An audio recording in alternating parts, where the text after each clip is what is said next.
Imagine this. It's 2025. You walk into a dealer forecourt, and absolutely everything you thought you knew about SUVs is suddenly old news. Plug-in hybrids promising EV ranges that used to belong to full battery cars, 800-volt systems charging faster than you can drink a coffee, AI operating systems that know your habits better than you do, and even Jeep and Porsche going all in on new generation electrified platforms. In this AutoPedia deep dive, we're going to walk through 14 of the most important new SUVs launched or revealed in 2025 that will shape what you and I will be driving over the next few years. From sensible family workhorses to track-ready electric bruisers, we'll break down the tech, the platforms, and the engineering that actually matter. So plug in, buckle up, and let's see what the class of 2025 has in store. Let's start with the one that defines the segment for millions of people. The all-new 6th-generation Toyota RAV4, the 2026 model. This is the car that practically invented the modern soft rotor, and Toyota knows they can't just do a light facelift anymore. The new RAV4 moves on to Toyota's latest hybrid and plug-in hybrid architecture, with the headline being a plug-in hybrid version that Toyota itself calls the world's most efficient PHEV SUV, capable of up to around 150 kilometers of pure electric range on the WLTP cycle when you start with a full charge. That's a number that not long ago would have belonged to a dedicated BEV, and it completely changes what commuter SUV means. For a lot of owners, the daily school run and office trip will be done essentially as an EV, while the long-distance flexibility of a combustion engine is still there in the background. Toyota couples its latest 2.5-liter hybrid powertrain with a high-capacity battery under the floor and its familiar electronic all-wheel drive system, so the rear axle is driven by an electric motor rather than a prop shaft.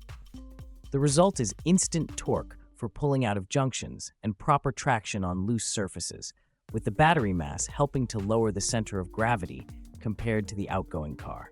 The plug-in also keeps the RAV4's reputation as a tow vehicle, with Toyota targeting serious towing capability, and they've leaned hard into software as well. More advanced driver assist features, improved energy management modes that let you choose when to burn fuel and when to save electric range, and over-the-air update capability baked into the new infotainment platform. So while it still looks like the all-rounder you expect, under the skin, this RAV4 is very much part SUV, part long-range EV. If the RAV4 is the sensible head, the new Toyota CHR Plus EV is the emotional, design-driven side of Toyota's SUV lineup. The CHR has always been about style, but this new generation goes full battery electric in its Plus EV form and rides on a dedicated BEV setup derived from Toyota's latest electric architecture. Officially, Toyota quotes up to around 600 kilometers of range on the CLTC cycle from a 72.7 kilowatt-hour lithium iron phosphate battery pack and a 150 kilowatt front motor. That's a big step. LFP chemistry trades a little energy density for durability and cost, so you're looking at an urban crossover that's clearly targeting everyday usability and long battery life rather than just headline numbers. Charging is handled by a high-powered DC system capable of up to 300 kilowatts on supported chargers, meaning the CHR Plus EV can recover a huge chunk of range in the time it takes to grab a drink. The car itself doubles down on the coupe-like silhouette, but aerodynamics are now a core engineering priority. Sealed front grille areas, carefully managed airflow around the rear, and wheels designed to cut drag all contribute directly to that range figure. Inside, Toyota has pushed the digital experience a long way beyond the original CHR. A large central display, a driver-centric cockpit, and a full suite of connected services that let you monitor charging, precondition the cabin, and even schedule charging for off-peak tariffs. This is the model that shows how Toyota plans to blend its hybrid heritage with truly competitive EV tech in a smaller, style-heavy segment. Staying with the Japanese brands but moving to a very different philosophy, the all-new third-generation Mazda CX-5 is probably the most old-school driver's car in this entire list. And that's exactly how Mazda wants it. Officially revealed for Europe in 2025, the new CX-5 grows in every key dimension. It's now around 4,690 millimeters long with a 2,815 millimeter wheelbase and luggage space rises to about 583 liters with the rear seats up and up to 2,019 liters with them folded. That's a big jump in practicality over the outgoing generation, pushing it firmly into family SUV territory. Under the bonnet, Mazda has gone for a refined, naturally aspirated 2.5-liter e-Skyactiv G petrol engine with 104 kilowatts, or 141 PS, paired with the Mazda M hybrid system and available with both front and all-wheel drive. Rather than chasing tiny turbo engines and complex multi-motor systems, Mazda is betting on linear throttle response and their Jinbaitai, driver and car as one philosophy. The idea is that the hybrid system quietly supports the combustion engine, smoothing out torque delivery and helping with efficiency, while the chassis tuning and steering feel remain the stars of the show. Inside, though, it's thoroughly modern. Even the base versions in markets like Germany feature a 10.25-inch digital cluster and a 12.9-inch central touchscreen, with higher trims adding a 15.6-inch display and a driver personalization system that uses a camera to recognize the driver and automatically adapt seat, mirror, HUD, and even climate and audio settings. Google built-in services, including access to Gemini as a conversational assistant, make the infotainment feel like a high-end smartphone on wheels rather than a bolted-on car system. The result is an SUV that grows up in size and tech, but still feels very much like something for people who actually enjoy driving. From driver's cars to pure EV practicality, the new Kia EV5 is one of the most important global electric SUVs of 2025 because it sits right in that sweet spot between compact and large family SUV, and because Kia has thrown serious hardware at it. On markets like Thailand, the EV5 is offered with a lithium iron phosphate battery in two main capacities, about 64.2 kilowatt-hours and 88.1 kilowatt-hours, paired with a permanent magnet synchronous motor. Front-wheel drive versions make around 217 PS, or 160 kilowatts, while the all-wheel drive GT line jumps to about 308 PS, or 230 kilowatts, and up to 480 kilometers WLTP equivalent range in the long-range AWD trim. AC charging uses a Type 2 port and onboard charger up to 7 or 11 kilowatt depending on version, and DC fast charging goes up to around 141 kilowatts, covering 10 to 80% in the mid-30-minute range in official data. The EV5 also brings serious packaging, around 566 liters of trunk space and rear seats that fold flat to create a level load area, plus generous rear legroom that mirrors what we've seen on the larger EV9. Kia's interior focus is equally strong. Things like premium relaxation front seats with power leg rests, available massaging functions, and a minimalist dashboard with a broad digital display band. Under the skin, Kia integrates driver monitoring cameras, paddle-controlled regenerative braking, and of course, their latest suite of ADAS with smart cruise control, lane keeping assist, and remote smart park assist. The EV5 doesn't try to be an EV science experiment. Instead, it takes the idea of a conventional, very usable family SUV and quietly swaps everything underneath for a modern, relatively efficient EV architecture. Now let's talk about a car that sits almost at the opposite end of the emotional spectrum from a silent EV, the new Volkswagen T-Roc. Technically, this is still a combustion-engined SUV, but the new T-Roc, unveiled for 2025, is important because it shows how far the mild hybrid and digital cockpit concept has trickled down into the compact class, at least in Europe. Volkswagen positions it with petrol mild hybrid powertrains and up to 1,350 liters of luggage space with the seats folded, plus a braked towing capacity of up to 1,500 kilograms depending on engine and configuration. That makes it an interesting bridge for buyers who aren't ready to go full electric, but want the convenience and efficiency gains of 48-volt systems.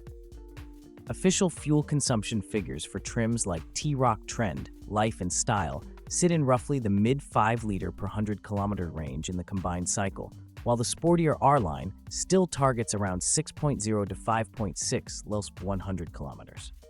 The car has already been recognized with accolades like a Goldenest Lenkrad Editorial Award in its price class, which matters because those awards often reflect how well the chassis, powertrain, and everyday usability blend together.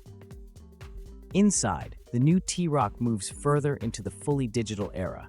Configurable digital instruments, a large central infotainment screen with connected navigation and smartphone integration, and a wide spread of driver assist functions like advanced parking aids, travel assist, and lane keeping, essentially bringing the driver assistance experience of larger VW SUVs into a more compact footprint. For many European buyers in 2025 and 2026, this will be the last new non-plug-in SUV they buy. And Volkswagen clearly engineered it to feel premium enough that owners won't regret not going electric just yet.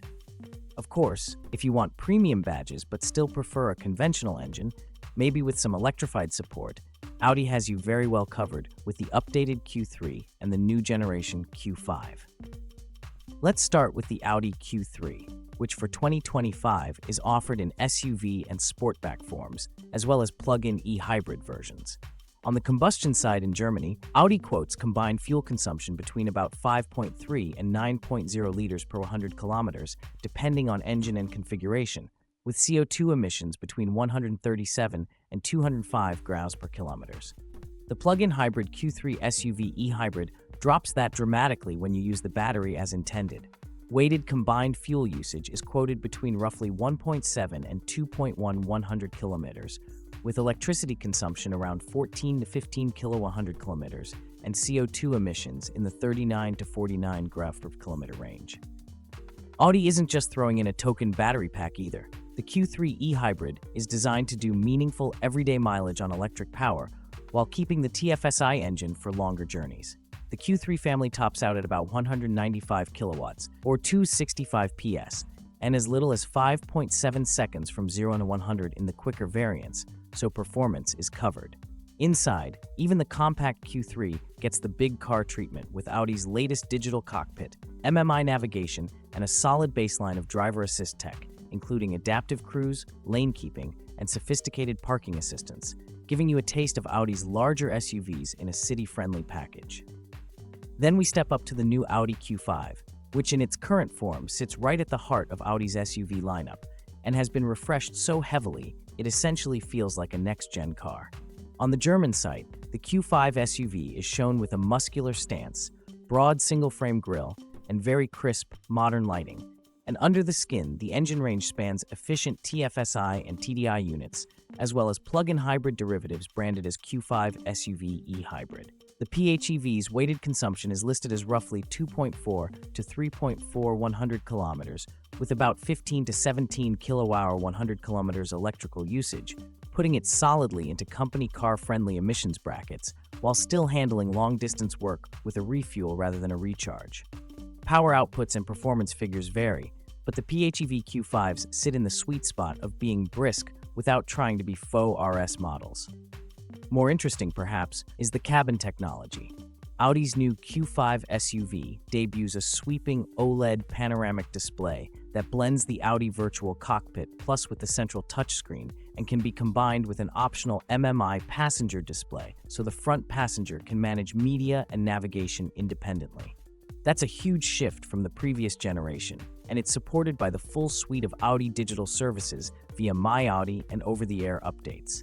In short, if the Q3 is your premium entree into the brand, the new Q5 is where you get nearly all of Audi's latest tech and comfort in a size that still fits a normal driveway. Now let's shift into the wave of premium EVs that will redefine electric luxury between 2025 and 2026, starting with one of the most strategically important models BMW has built in decades, the all-new BMW iX3, based on the Neue Klasse architecture. This SUV is not just a successor to the current iX3. It is the first electric SUV to ride on BMW's next-generation EV platform, and that means almost every core system, from the motors to the software stack to the battery chemistry, is brand new. BMW themselves state that Neue Klasse EVs will deliver up to 30% more driving range, up to 30% faster charging, and up to 25% greater overall efficiency compared to today's BMW EVs. And that's a huge leap when you consider that BMW's current fifth-generation eDrive technology is already one of the most efficient in the industry.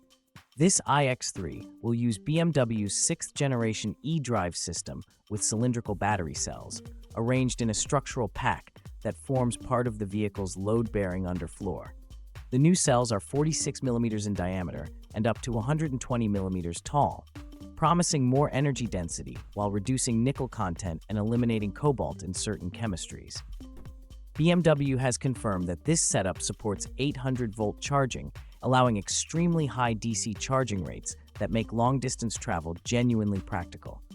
The motors move to BMW's more compact, more efficient unitized design that combines power electronics and transmission into a single housing. Expect the dual-motor xDrive versions to land in the 300-plus kilowatt zone, with rear-drive variants positioned for range efficiency rather than outright performance. Steering, braking, and chassis control all run through BMW's new Heart of Joy electronics cluster, which fuses powertrain, stability, and motion management into a single system for sharper, faster responses.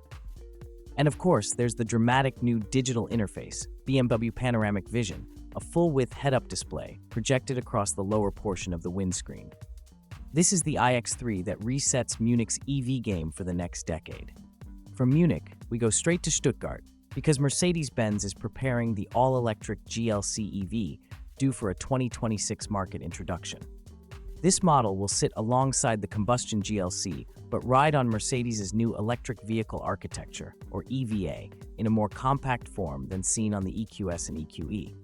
Mercedes has confirmed that the upcoming compact and midsize EVs will use an entirely new generation of motors, newly developed batteries, and 800-volt electric systems to support faster charging and more efficient power delivery.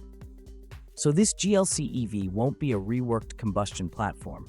It will be a ground-up electric SUV aimed at competing directly with the iX3, Q6 e-tron, and Polestar 3. Expect the company's latest permanently excited synchronous motors paired with highly modular battery packs offering multiple capacity options, along with charging rates expected to surpass 200 kilowatts on DC chargers. Inside, this model is expected to feature the latest MBUX Hyperscreen update, or a scaled-down version of it, bringing together instrument cluster, central screen, and passenger display into a single digital interface. The new operating system, MB.OS, is built on proprietary Mercedes software and integrates navigation, ADAS logic, and energy management into one ecosystem. This means predictive battery preconditioning, route-based charging planning, and smart thermal management are all baked in at system level. Mercedes has also been vocal about implementing its latest Level 2 and Level 3 driver assistance features in its next-generation EVs, depending on regional regulations.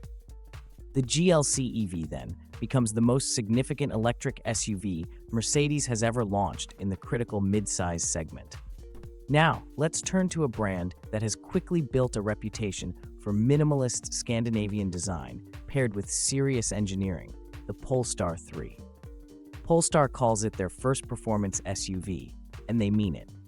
Built on a brand new electric platform with dual motors and a rear-biased performance setup, the Polestar 3 offers up to 517 horsepower and 910 newton-meters of torque in the performance pack configuration, allowing it to hit 100 kilometers per hour in around 5 seconds. The battery is a 111 kilowatt-hour pack using a nickel-manganese cobalt chemistry, and Polestar quotes up to 610 kilometers of WLTP range depending on configuration. The 400-volt architecture supports DC fast charging up to 250 kilowatts, enabling a solid top-up on long journeys. What makes the Polestar 3 special is chassis control. It features dual-chamber air suspension, active damping, torque vectoring via a clutch-based rear drive unit, and a low-slung battery pack that helps keep its center of gravity much closer to a sedan than to a traditional SUV. Inside, you get a Google built-in experience with Google Maps as the native navigation system, Google Assistant, and over-the-air updates. There's also a heavy focus on sustainable materials in the interior, from bio-attributed Microtech seat fabrics to fully traceable leather. Polestar positions this as a premium performance EV that feels like a driver's car first and an SUV second. Now we travel to China for one of the most interesting new all-electric SUVs arriving in 2025, the Zeekr 7X. Geely's premium EV brand is pushing aggressively into global markets, and the 7X is one of its most important models because it sits in the highly competitive mid-size segment. The 7X is built on the SEA platform, the same modular EV architecture behind brands like Volvo, Smart, and Lotus, and packs a battery capacity of up to 100 kilowatt hours, with long-range versions offering well over 600 kilometers on China's CLTC cycle. If you followed EV testing, you know CLTC numbers tend to be optimistic, but even then, you're looking at a genuinely long-range SUV in real-world terms. The 7X supports 800-volt fast charging, with Zeekr claiming that on the right charger, the SUV can recover a massive amount of range with just 15 minutes connected. The dual-motor versions exceed 400 horsepower, while single-motor trims offer strong efficiency and range. The cabin experience is very much future tech, with a huge floating central display, a slim digital driver's display, a Qualcomm Snapdragon cockpit platform, and over-the-air updates that reach deep into the vehicle's control systems. With adaptive air suspension, an ultra-rigid body structure, and advanced driver assist features built on Mobileye technology, the Zeekr 7X is a very serious new competitor. Now, speaking of brands making a global EV push, let's bring in the MG S6 EV, an all-electric SUV positioned to sit above the ZS EV and MG4 in terms of size and performance. The S6 EV is built on MG's latest electric platform and offers battery options in the roughly 60 to 80 kilowatt-hour range, depending on global market. Front-wheel drive versions are expected to sit around the 150 to 180 kilowatt power level, while dual-motor variants push close to 300 kilowatts, giving the S6 EV performance figures that move MG decisively into mainstream premium territory. Charging capability includes high-speed DC charging, with MG quoting times in the 25 to 30-minute region for 10 to 80% replenishment depending on the battery pack. Interior design finally catches up with MG's sharp exterior styling, with an integrated digital driver's cluster, a large central touchscreen running MG's new OS, advanced voice control, and a full suite of active safety features, including lane centering and traffic jam assist.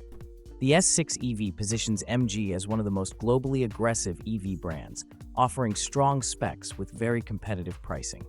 Let's now pivot to one of the most anticipated electric performance SUVs ever engineered, the Porsche Cayenne Electric.